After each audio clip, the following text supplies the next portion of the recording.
And obviously, independence remains on the docket for you guys. It would be shocking to learn in this interview if it wasn't.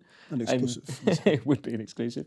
And going back briefly to the kind of the issues with public services, you accept that there are parts of Scotland's public services that could be better, and your argument would be is that you're hamstrung by a UK government that's making political decisions you wouldn't necessarily follow.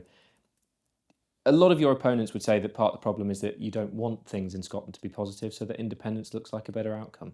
No, look, I think actually people will be more likely to vote for independence if they can see what we're doing with our devolved powers and that we can make things even better with the full powers of independence. That's been our argument. That's the Alex Salmond school of thought. Whatever you want, you can term it whichever way you want. But it's my genuine belief that if we're delivering for people with the powers that we have and showing how Scotland can be progressive, how we can have that social contract with the people that goes hand in hand with economic dynamism, and that's the vision. If we can do that and demonstrate that practically, making a difference to people's everyday lives, they can say, well, they can do that in education, in health, transport, police, justice.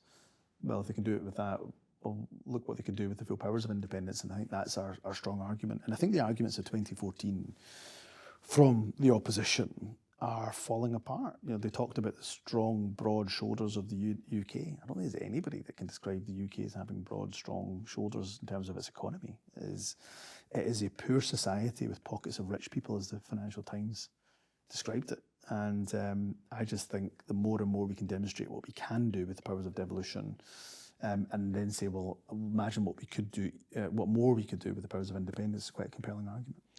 I think it's probably fair to say that the SNP, as a political vehicle, is probably at its weakest and most vulnerable for several decades. Do you accept that? Look, I think every party goes through its challenges and fluctuations. I mean, people said the same thing to us when we had our trickier election in 2017, and people told us that was the end of the party, and that was us, we were done, and it was on a terminal decline, only for us, of course, to win well in 2019 and win again in 2021. So, no, look, many people will write us off and have done over the years. This party is not one to be written off, and this party, I have to say, is one that I'm confident will continue to win elections.